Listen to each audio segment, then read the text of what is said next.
My name is Cara Bell, and I am the Public Relations Officer for the Claire Booth Luce Center for Conservative Women. And we are so happy to have you join us this afternoon with guest speaker and board member Kate Obenshain. Here at the Center for Conservative Women, our mission is to prepare and promote leading conservative women. Our materials, programs, and initiatives, blog and newsletters, and social media communications support ideas and efforts that are pro-America, pro-family, support free enterprise and entrepreneurship, and we encourage our supporters and students to be active ambassadors of conservative philosophy at their school, at their workplace, and within their community. If you are interested in learning more about the Center for Conservative Women, I invite you to visit our website, cblwomen.org, or email info@cblwomen.org.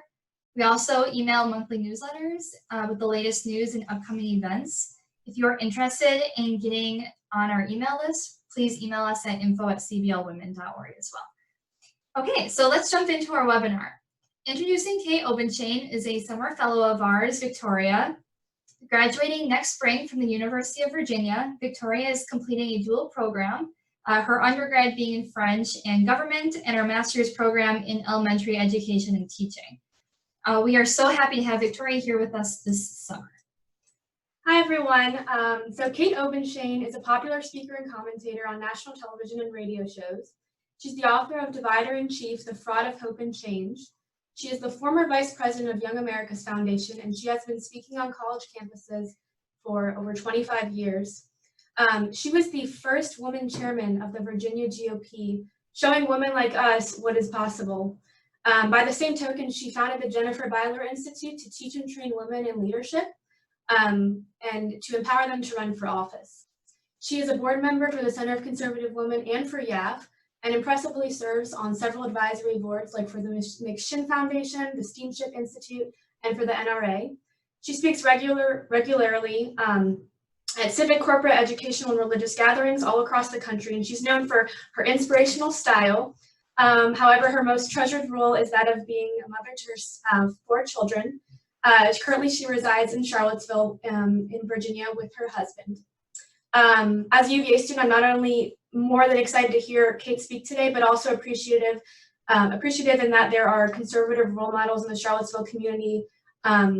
What is so impressive about Kate is her passion and intellect for the heart of the conservative movement, and her principles and values that are so inspiring to all of us women. And I highly encourage everyone to watch her videos and read all that she's written. So it's really exciting to have her here today. Great.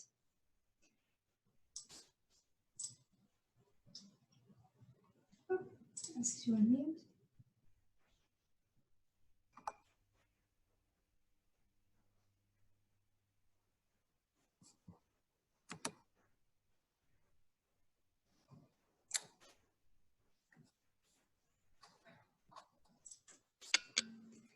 You're all ready to go, Kate. Great. Thank you both. Thank you, Cara. Thank you, Victoria. That was really sweet. I do appreciate the nice introduction, Victoria. I'm looking forward to getting to know you better over the course of the year. Thank you to everybody who's watching. Thank you to the women in this room. Is it okay if I look at the women in the room, Michelle? Is that okay? Okay, good, because I don't think I can look at that little black box the whole time. Boy, we had such a lovely lunch just a little while ago where I got the chance to talk to the Luce Fellows, and we got to share some stories, and I got to hear about your experiences. I am grateful for everything Michelle Easton does in the conservative movement, but just for women in general. So elevating, encouraging, training women, it is so important. I have been a firm believer, we talked about it at lunch, about women's voice being heard within the movement. People need to know that women are conservative. There are lots of us, and that we have rational, reasonable ideas, and we can think all by ourselves. And sometimes our thoughts might not be what the political orthodoxy wants them to be. And you know what? That requires a little extra courage for us to get out there and advocate and stand up for what we believe in. But I have a feeling you all are going to do just fine. And today requires a good bit of courage for me. we were talking about that, and I talked to Michelle Easton about a month ago. She was telling me about the great group of young ladies that she had coming here, and said, oh, I want to be a part of that. I want to come talk to them. She said, well, what do you want to talk about? I said, ooh, I would love to talk about one of my favorite things to talk about, and don't let your eyes glaze over when I say this, is the Founding Fathers, okay? And right now there's something called the 1619 Project of the New York Times, and we're going to talk about that in a bit. So I said, ooh, I want to talk about the 1619 Project. It's beginning to make its way onto college campuses. It's certainly beginning to make its way into curriculums in different cities. So that's what I would like to talk about. And then, of course, we all witnessed the horrific, disgusting, horrendous death of George Floyd. And we also witnessed the subsequent explosion in the streets across America.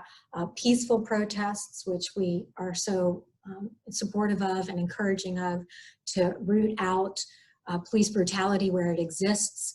But also we saw looting, and we've seen a reaction that is very troubling to the depths of our souls, and has made a lot of us just step back in thoughtful silence of, what can I do? What can I say? What should I do and say? And I thought many times over the past couple of weeks of calling Michelle and saying, I'm out. There's no way. I don't want to do this. There's no way I could talk about the 1619 Project and race in America and our history without talking about what is going on in our country right now, and I don't want to do it. I've been one of those people who's been very, very quiet on social media. And I'll tell you one reason I've been quiet. I'm scared. It doesn't matter what you say, it is the wrong thing. It doesn't matter if you say something. It doesn't matter if you don't say something. There is this very disturbing mob mentality out there right now. And it is achieving its desired end, which is to silence people who don't agree with the mob, with the mass. And you know what? It really was having quite the effect on me.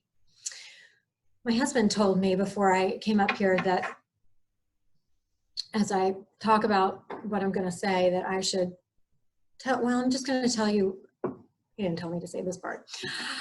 I am going to say something wrong. Let's just get that out there. When you start talking about these tough issues, you have to, I'm not perfect, nobody is, but I guarantee you I will say something offensive. Not that I'm trying to, I'm trying very hard not to, but I will. I am not known for my filter, for one thing. I will say something awkwardly, clumsily. I will say something that can be taken out of context. I can say something that will be used to denigrate me and my character. And you know what? I'm still here, and I'm still going to give it my best shot. I really do not think too highly of myself, more highly of myself than I ought. And Steve wanted me to tell you the story of why. It's a little, anyway, I'll just tell you. So I used to think pretty highly of myself. I used to think I was hot stuff, particularly when I was elected chairman of the Republican Party of Virginia. We talked about that a little bit. And that's not why I thought I was hot stuff, but I got to go to the Republican National Convention one year when George Bush was the nominee, and I thought I was cool. I was way too young. I mean, I'm not sure that I actually should have been party chairman. I was so young, so clueless, but I was. And so I go to this convention in New York City, nonetheless. I mean, they rolled out the red carpet for the Republican National Committee. So I go to the first event of the whole convention, and they have the buses, the lovely buses out there ready for us. And of course, everybody's meeting at the hotel, sort of in this little well area. And of course, I'm late. I am the last of all of the important Republican National Committee people to be there. I am the last person, making my entrance. I didn't do that on purpose, but I'm late a lot. So anyway, I get to the area where everybody's waiting.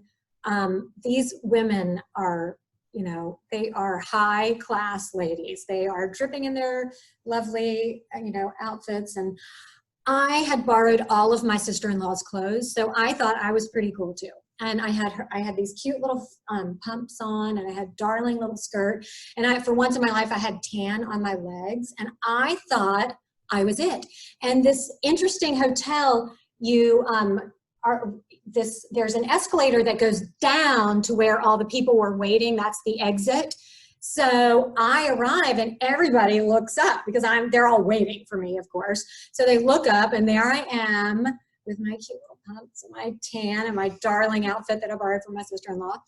And I put my foot on the top of that escalator and I fall all the way to the bottom.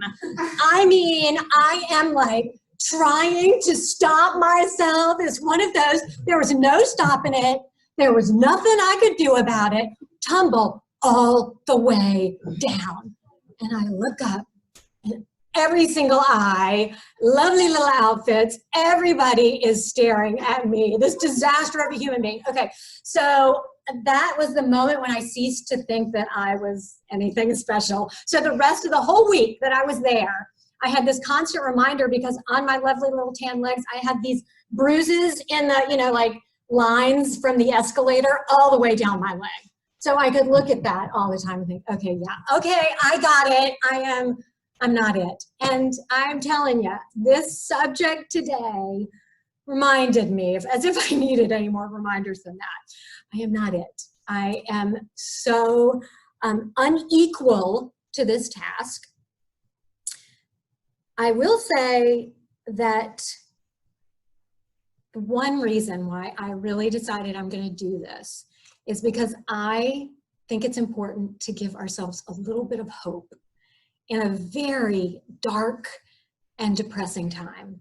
And it is depressing as I really got into, I paid attention to everything that was happening over the course of the past several weeks. I listened to the angst and the hurt, and it silenced me. It really made me step back and say, oh my gosh, this is, are we this horrible country? Do we have this horrible legacy? Is there no redemption for who we are? And I'm not here to blindly defend America, even though I'm wearing my red, white, and blue.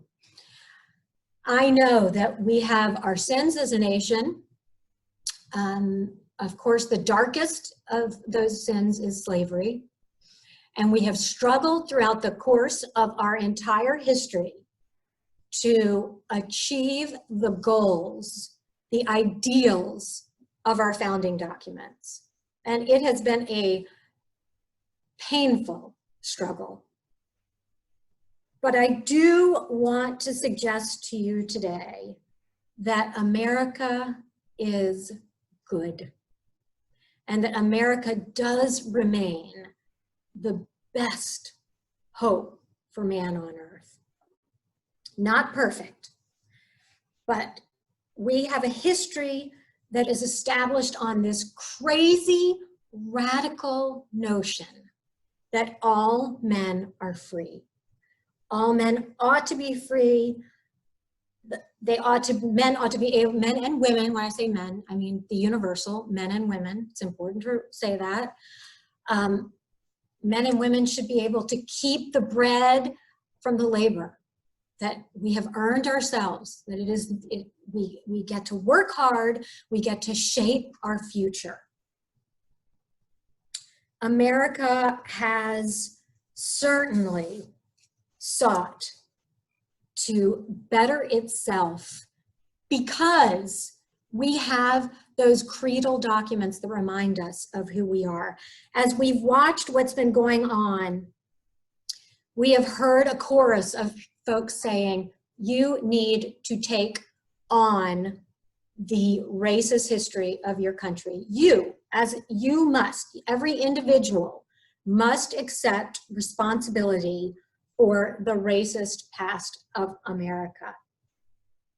I do think that there is something very wrong in our country when vast swaths of good people are told that they are racist, that they are unwittingly, perhaps unwittingly, sometimes very wittingly, but that they, whether they know it or not, they are inherently racist, and they tend to embrace that notion, because there is this sense here that there is something very wrong, that we know the disparities are real, we can see them, we understand that there is a gap in between the wealthy and the not wealthy. We understand that there is something that needs to be broken. And in our frenzy and in our shame, we think, oh my gosh, it's racism. We're all racist. That's the only answer. And I'm here to tell you, I think that is really, first of all, I think it's wrong.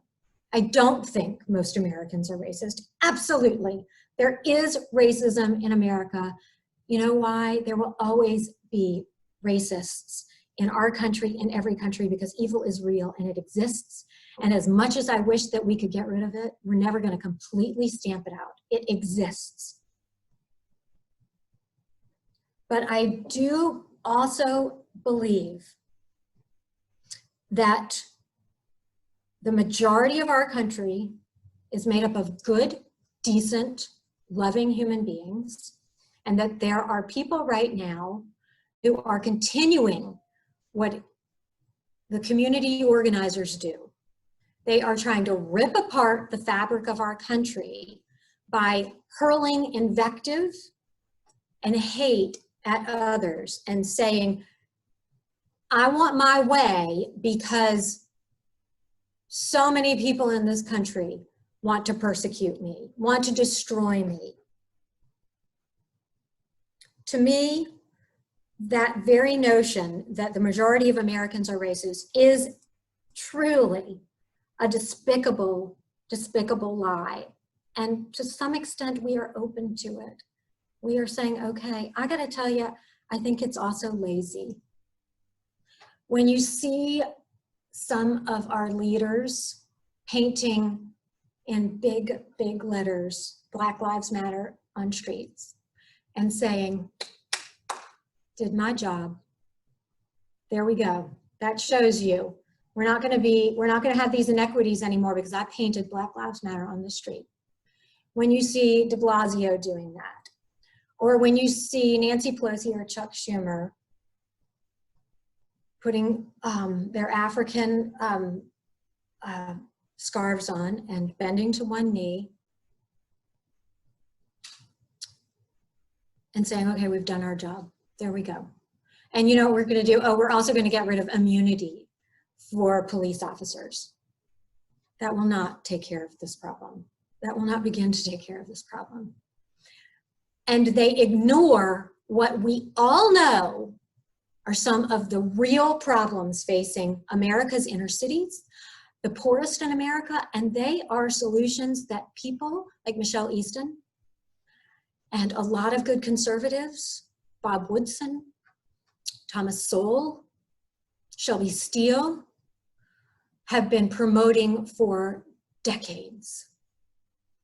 The problem with those ideas are that they are contrary to the leftist orthodoxy. They are contrary, plain and simple, to public sector unions. And that might sound like, oh, that sounds so easy. You're right. To some extent, it is easy. The solutions, on paper, the solutions are, but implementing them and getting past this leftist blockade is going to be very, very difficult.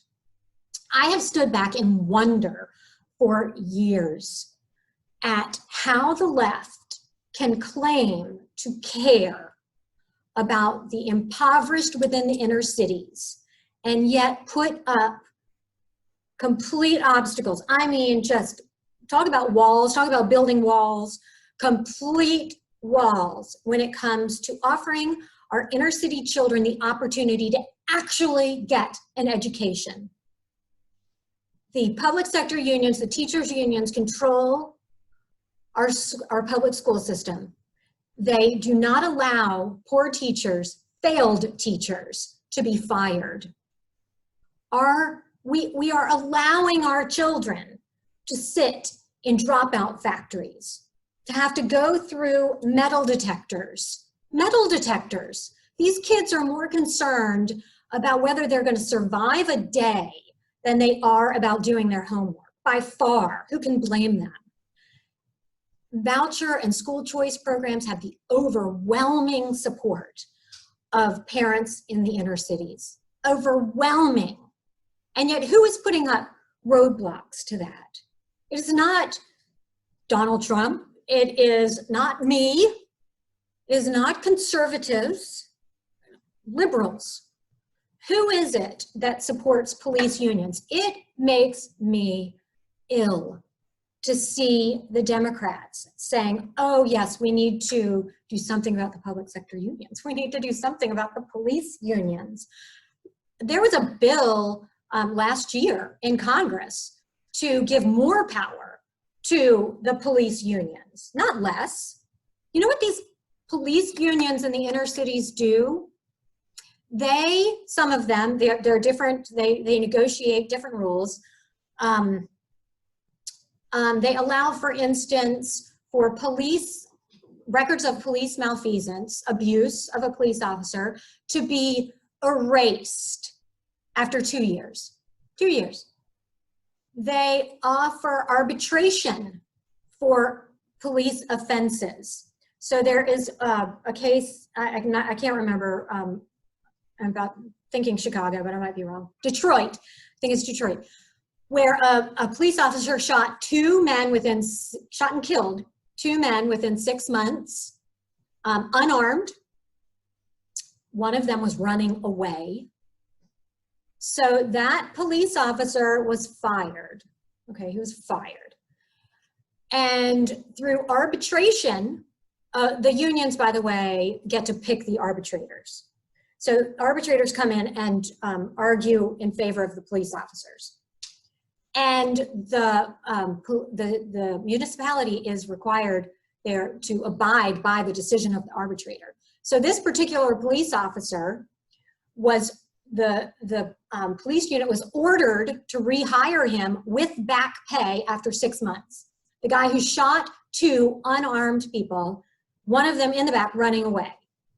So I know there's racism in America, and please understand me. I am not absolving horrible human beings.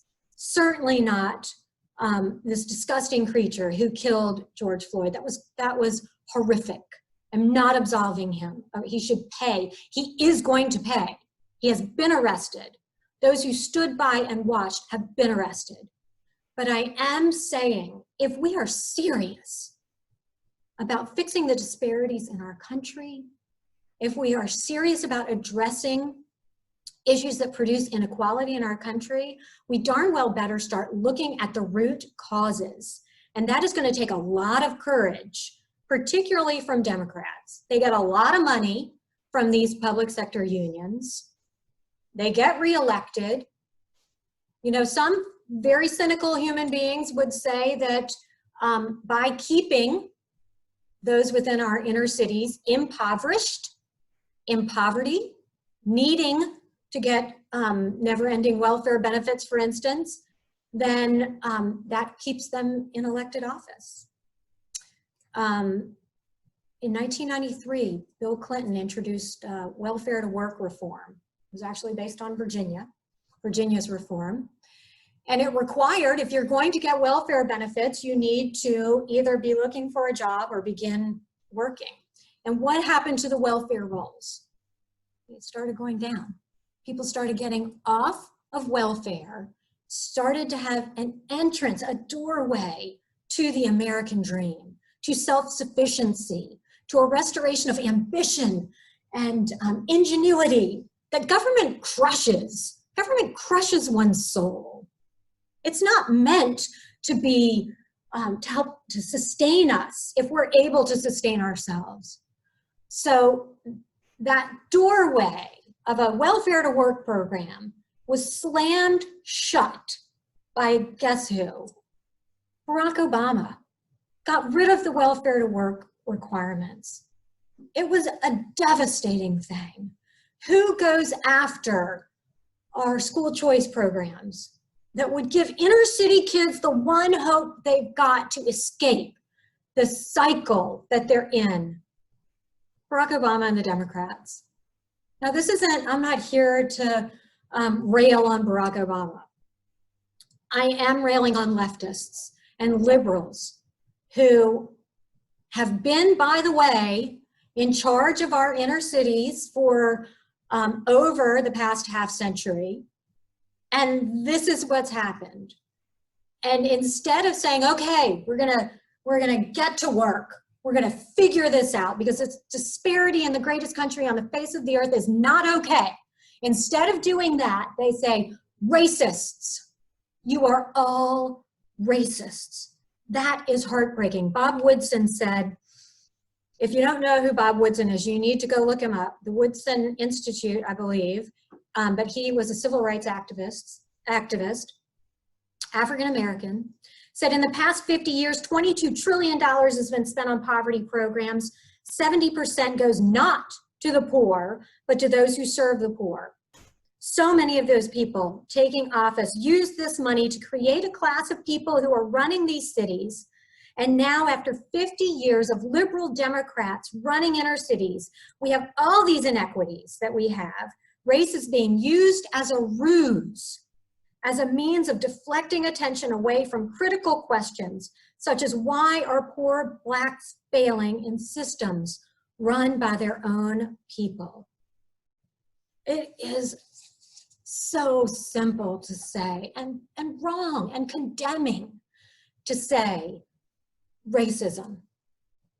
It is inherently racism that is causing this problem. Shelby Steele, if you don't know Shelby Steele, you gotta go read some Shelby Steele. He wrote White Guilt, How Blacks and Whites Together Destroyed the Promise of the Civil Rights Era. He said this whole incident of murder, speaking of George Floyd, is sort of a metaphor for the civil rights agenda and the grievance industry agenda. Here's somebody that's completely and utterly innocent who was tortured to death. It was horrific. The excitement, his words, that triggers on the left is, in America, is what validates their claim that America is a wretched country, that they must get recourse for what goes on. So it feeds this old model of operation that we've developed in America, that we are guilty of racism, guilty of this sin, and we have been for 4 centuries, and therefore minorities are entitled to even more, to more and more of something. And so when people start to talk about systemic racism built into the system, what they're really doing is expanding the territory of entitlement. He also says, it's a corruption because the truth of the matter is Blacks have never been less oppressed than they are today. Opportunity is around every corner. You're not hearing that right now, and it's scary for me to say that right now. But I'll take the words of Shelby Steele, who has a tremendous amount of respect. I think that this could be an incredible moment of coming together for our country. You're not seeing that right now. My hope and prayer is that as we have time to reflect, to think, to witness, frankly, the violence of the mobs and the vandalism that is happening on our streets, as other voices begin to rise, voices of reason begin to rise up, we say, let's think about this and let's talk about this. My hope is that we'll come together as we came together over the unjust and despicable murder of George Floyd. Nobody was out there saying this is okay. Nobody was defending the police officers. We were in agreement. This is not okay and it must stop. And unfortunately, we're not in agreement about let's dig down into the root causes of this. My concern is that we won't come together, because what has the left been doing for quite a long time now? And again, I'm sorry, I'm not picking on Barack Obama, but he's a great example of it. I wrote a book about it called The Divider in Chief. What did he do? He, instead of saying, okay, we disagree on policy, you think this about welfare, I think this about welfare. No, he said, you hate poor people. I care about them, you hate them. You hate children with Down syndrome. You hate old people. You want to push them off the cliff. You don't care anymore. So basically, it created a portion of the population that are the enemy. They are despicable. I mean, if we really hated people who didn't look like we do, if we hated children with Down syndrome, if we hated poor people, we would be horrible people.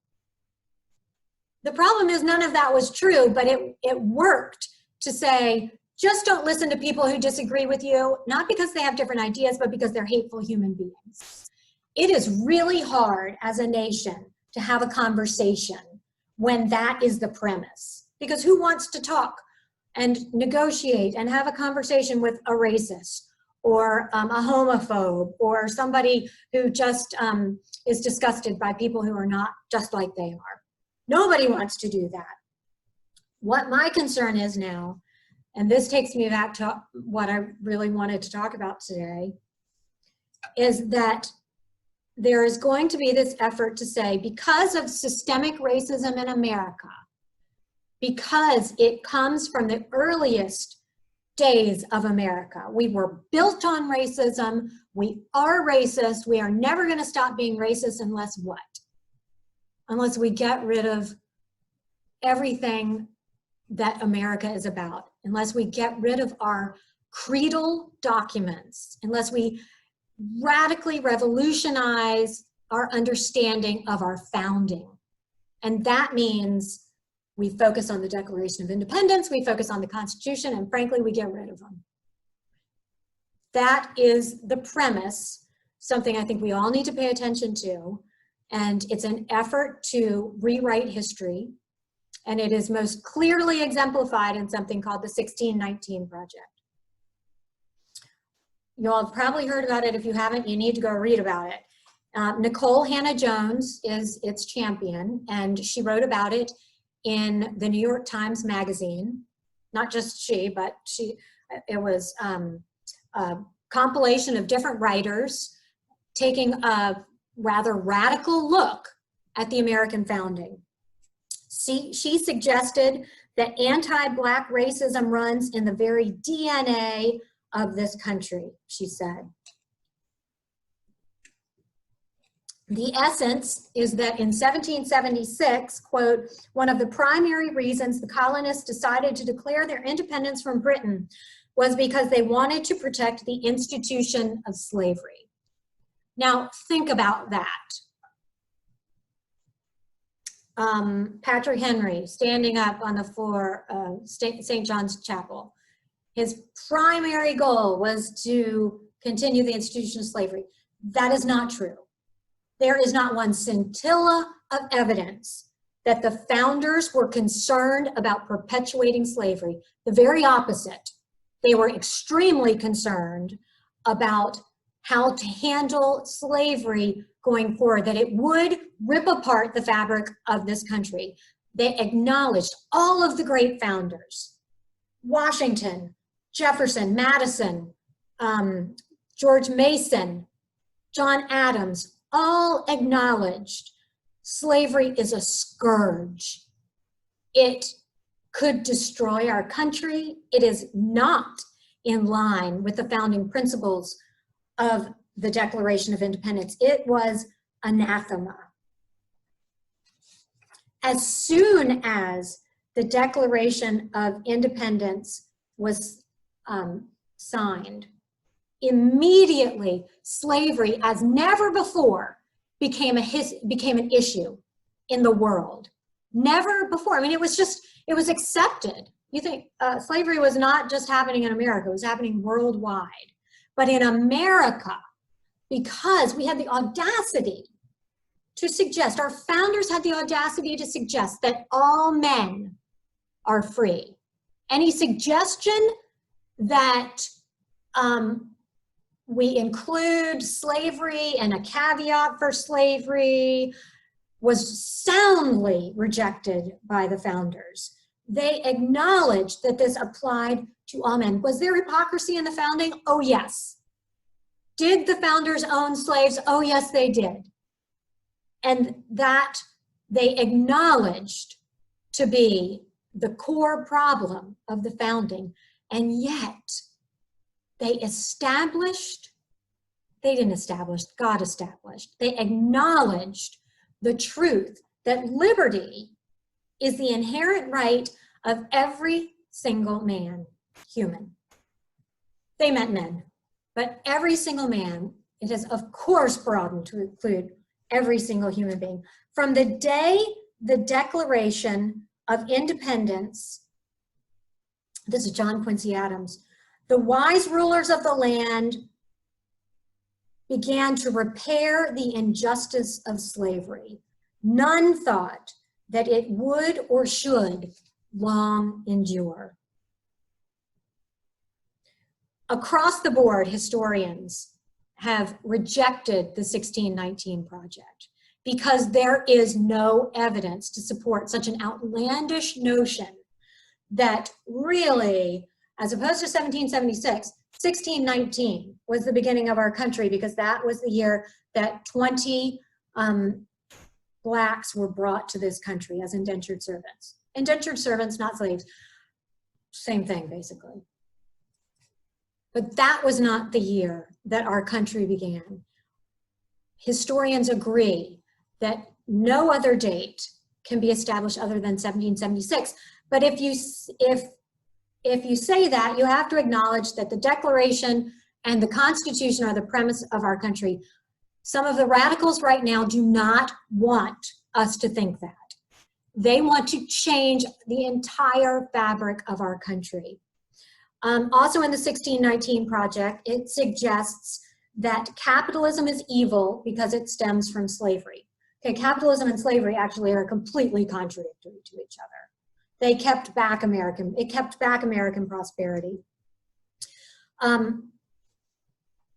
One historian wrote, the Revolutionary era witnessed the first major challenge to American slavery. Almost overnight, it seemed, an institution that had long been taken for granted came under intense scrutiny and debate. Critics questioned its efficacy and morality. Proponents rushed to its defense, and thousands of slaves took advantage of wartime turmoil to flee their bondage.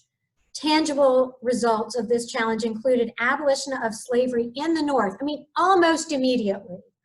A handful of northern states abolished slavery. As a result of the Declaration of Independence, ever since the Declaration, every time we have moved forward in this country, granting expanded rights, as well they should be, the Declaration has been the premise of the argument to expand rights to those who rightfully should have them. Everyone, every man, every woman. The abolitionists used it. The suffragettes used it. In the civil rights era, Martin Luther King used it. Abraham Lincoln obviously used it in the emancipation of slaves. Oh yes, they say that Nicole Hannah-Jones says that Abraham Lincoln was your garden variety racist. And she comes up with quite an elaborate explanation for that. There are no facts to back up the 1619 Project. So why in the world am I talking about this? Because for one, this project won a Pulitzer Prize. That's disturbing. Based on no historical evidence, in fact, with the contradiction of the great historians of our time, no historical fact, and it is being implemented. The notion that 1619 is the founding of America is being implemented into curriculum in Chicago, Washington, D.C., New York, and Detroit, as of now, something that has absolutely no premise for reality. It is a big problem if this continues to be adopted in classrooms. And the reason it's a problem, it is a danger to the freedom that is granted to us in the Declaration. So what does Nicole Hannah-Jones want us to do? What do these other writers who contributed to 1619 and all those who champion it, Al Sharpton and all those on the left who are championing this radical view of history, what do they want? They want an administrative state. They want a different way in America. And oh my gosh, I mean, when you are riding high and people are listening to you and people are abiding by your sort of mob mentality, you think, oh great, the state would be great if I'm the one making all the rules. It doesn't work that way. It doesn't work that way. If there's not a solid foundation of liberty, anybody can decide to make rules at different times. It's just a matter of which way the wind is blowing. The Declaration of Independence and the Constitution guarantee, written in stone, held up throughout the history of our country, guarantees the bedrock revolutionary principles that you and I are free. Nobody gets to tell us what we can think or what we can say. That's something that's really important to remember right now. Nobody gets to tell you and me what we may think and what we may say. Nobody gets to tell us that we have to worship a certain God, or that we can't worship any God because we're fools if we choose to worship Jesus, for instance. Nobody gets to tell us that. We get to make our own decisions about that, and frankly, everything. Freedom of thought, freedom of speech. It is the inherent gift of our Creator. And it's the gift of our founders that they had the courage to, they could have created any form of government that they wanted, but they believed in the natural right of man. They understood in a radical way what John Locke had been talking about, that no government gets to actually give you liberty. It is already granted to you. And no government gets to take them away, by the way. We the people we allow government to take certain liberties away from us so that it can protect life, liberty, and the pursuit of happiness. And we should do so absolutely at our peril, because once you start giving liberty away, it is very difficult, if not impossible, to ever get back.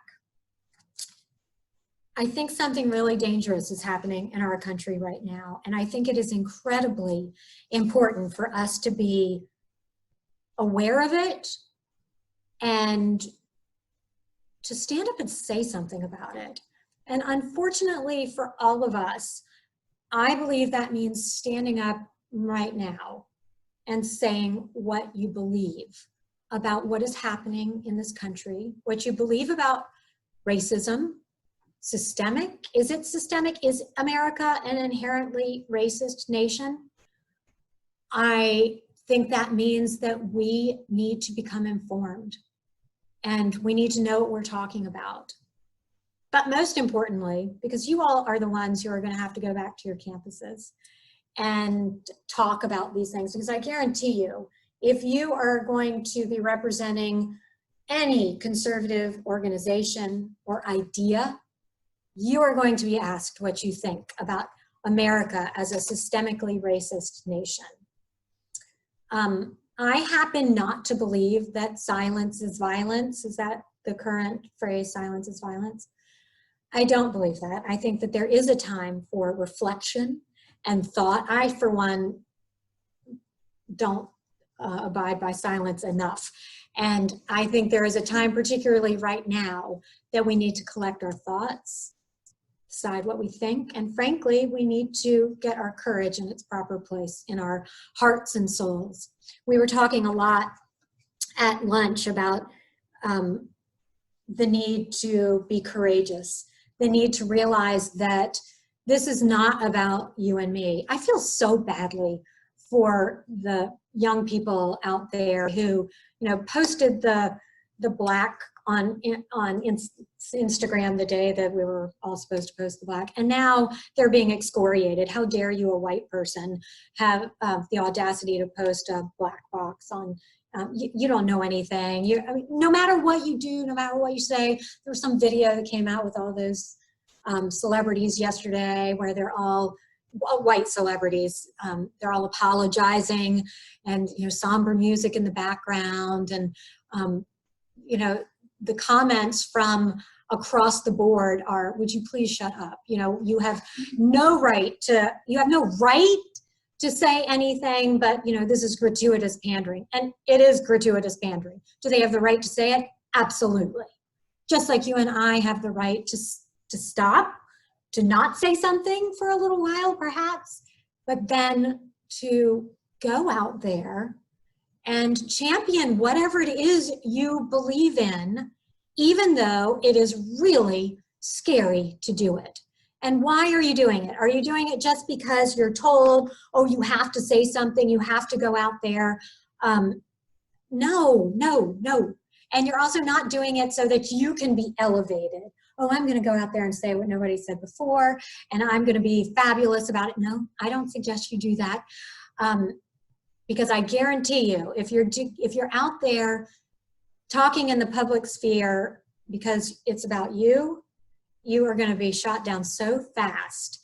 You are going to be knocked down because people are going to tell you that that you're wrong, that you're hateful, that you're a racist, that you're a homophobe, whatever it is.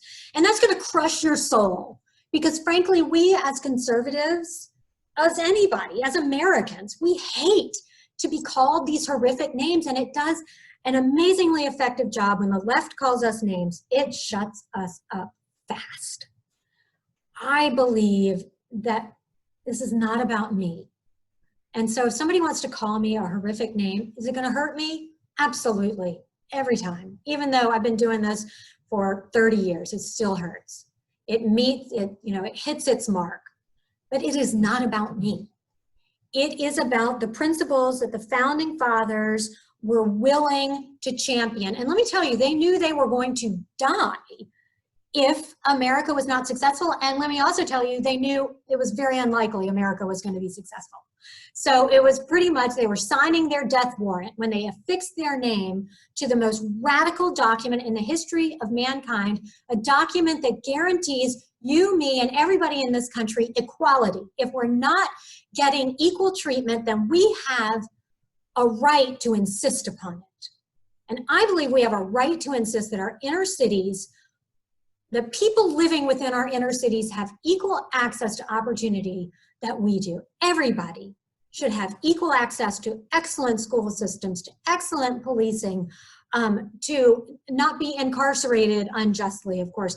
Good grief, there is plenty of room for reform in criminal justice in this country. And I will say that over the past 2 years, we have actually seen for the first time real reform in our criminal justice system.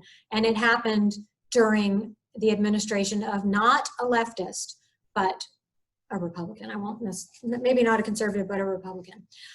We have to champion, just like Martin Luther King did, the principles of the Declaration. Martin Luther King said, "Never before in the history of the world has a socio-political document expressed in such profound and eloquent and unequivocal language the dignity and worth of human personality.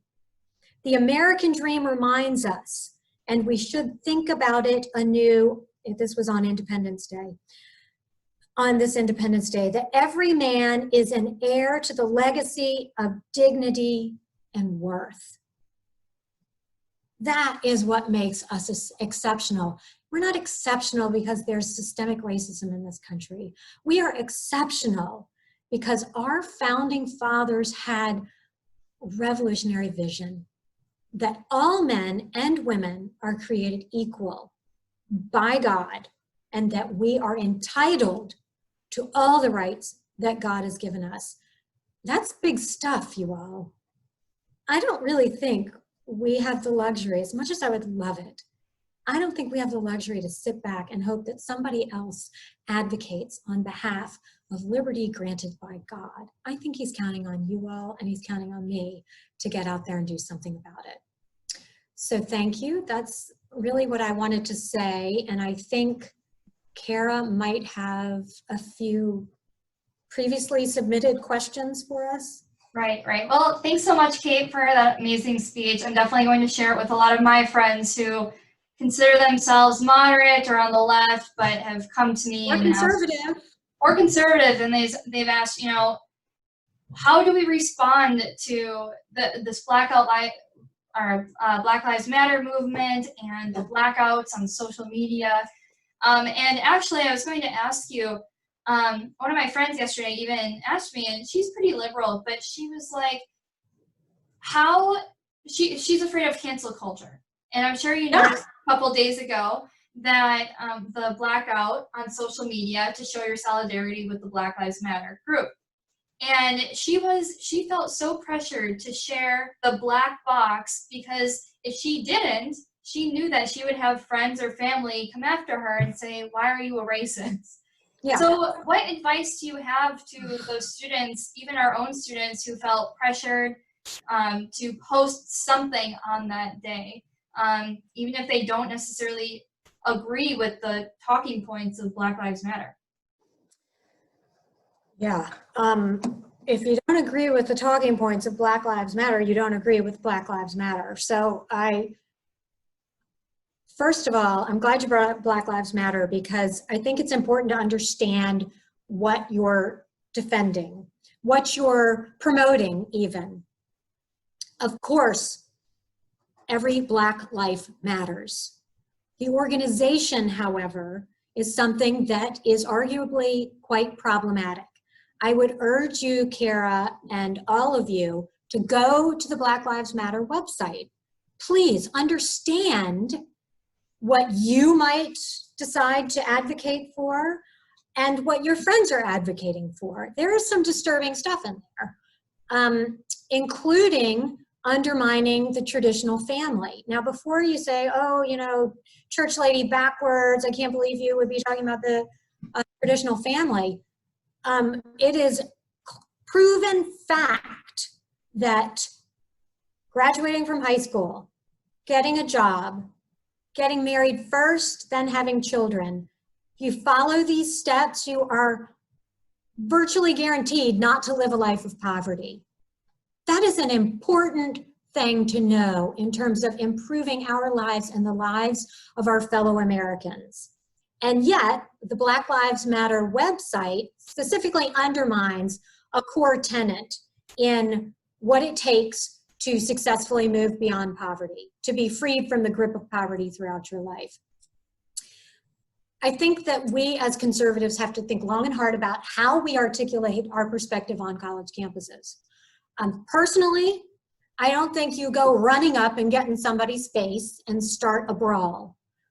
I think you have to be compassionate, respectful, prepared, and well-informed. And that's the point at which you can have a meaningful conversation. Ask questions of whoever you're speaking with. Ask, why do you believe this? Tell me more. You might realize that they haven't really necessarily developed a strong opinion. They might not have read the Black Lives Matter website. They might not understand, but then present a different perspective. You say, absolutely, inequality in this country is one of the most serious and pressing concerns facing us. And my understanding of why we have inequality in our society is X. Is it policies in our inner cities? Is it education within our, or the lack thereof in our inner cities? Is it government dependency? You know, the constant explosion of government funding in our inner cities. Why is that not achieving the desired goals? Talk about these issues. It's likely that some folks have not considered that because we're being encouraged not to consider that. We're being encouraged just to say racism, racism, racism. You know what? Realize if you don't do the blackout protest that everybody else is doing, yes, you might be called a racist by people. I'm going to suggest that you have to just let that slide. You live your life based on your core convictions and your principles, and anybody who sees how you live your life is not going to think that you're a racist. They're going to know you honor and respect each individual for their inherent value. Live your life. Do not be motivated by fear. And right now, you know, I'm embarrassed that for the past 2 weeks, I've thought about calling Michelle and begging off. Let's not be motivated by fear. I mean, my goodness, if you have any faith in a higher being, we cannot be motivated by fear. We have to be motivated by something bigger than ourselves. That's the key, Kara, getting ourselves out of the way and realizing that these are principles bigger than we are. Thank you. You actually answered another question that a student had, which was exactly about the breakdown of the family. and how the breakdown of the family is one of the it's where it all kind of starts. And so many counselors have talked about this. Well, and welfare policies and taxation policies have encouraged the breakdown of the family, have encouraged women not to marry their children's fathers because they'll make more money from welfare benefits. And I'm not saying people are lazy and they just want to have babies to have more welfare benefits. I'm not saying that. I'm saying that the pernicious government policies have undermined the well-being of the family because they have given incentives to move in a different direction from the direction that will keep us out of poverty. That's what's so important to understand. So as you're advocating your position, you have to be clear that you are not casting aspersions at people, that you are talking policy because you are compassionate. And I firmly believe that conservative empowerment principles are those that are by far the most sympathetic and the most encouraging to reducing and eliminating that prosperity gap within our country. I completely agree. And it's intimidating to be a college student on a campus where before you even state your opinion, if you're standing behind a college Republicans table or a Young Americans for Freedom table, you're immediately labeled as a racist, xenophobe, And so what resources or speakers are there that you know of that our students can research and read about to help them feel more confident in their talking points and help them understand the fundamental conservative principles that our great country was founded on? So I don't think there's anything more important when you're conservative on college campuses than connecting with other conservatives on college campuses. You have to have allies. You have to have people who are going to support you, who are going to encourage you. National organizations are key.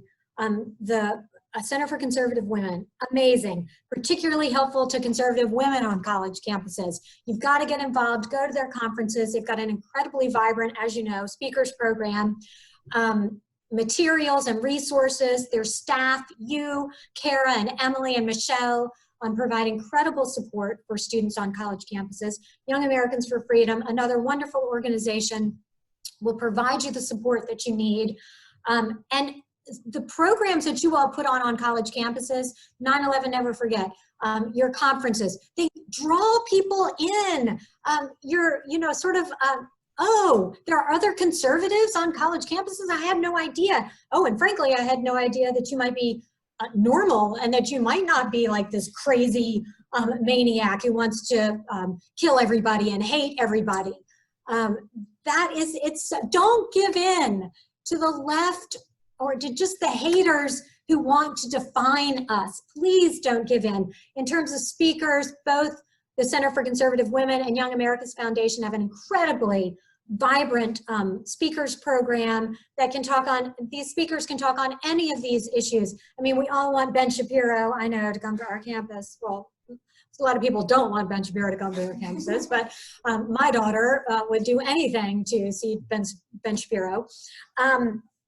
But there are other great speakers as well who can come to campuses and articulate a different perspective that you're not going to hear in the classroom. I strongly encourage you to educate yourself by reading about the founding fathers. I mean, obviously, I know y'all are going to just roll your eyes. For Pete's sake, read the Declaration of Independence and the Constitution and the Federalist Papers. Whether you're in a class or not, you're going to need to understand. And I'm telling you, the language is amazing. It's transporting, really. You guys need to know what you're talking about. There are so many great works that are out there right now, but really the point is just to educate yourself on the founding fathers, on Shelby Steele and Thomas Sowell, Star Parker, our good friend Star. There are a lot of Black conservative authorities out there who are speaking directly to these issues right now. I would follow them on social media. I would read their books and their works, and Just there's no end, but don't wait until you have all of the answers to put your voice out there and to engage. You're never going to have all of the answers. You have to do the best you can. And if somebody is getting in your face and calling you a racist and scaring you, tell them, you're scaring me. And you're really hurting and offending me. And you're not being very tolerant. And, use their language. It applies to us as well. And nobody should be making assumptions about you. That you have some privileged upbringing with no troubles and traumas. People, don't know me and don't know anything about the trials and tribulations that I've been through, or how I have been able to sustain myself and my family. So don't let somebody judge you and place assumptions on you. Stand up for who you are, for the good, decent human being that you are. And please, the way that you present yourself and what you say, let it reflect the good, decent, smart, articulate woman that you are. Because that draws people in, not just to you as a human being, which connections are so important, but to your ideas, to America's ideas that one by one, we've got to be articulating and championing if we're going to continue our way of life. Well, thank you so much, Kate, for joining us for our webinar today. It's really such a treat to have you in our office and to get to see our brand new facility. Beautiful office. I love it. Love being here. You take care. And for all the listeners, if you are interested in learning more about the Center for Conservative Women, I invite you to visit our website, cblwomen.org, or email us at info@cblwomen.org.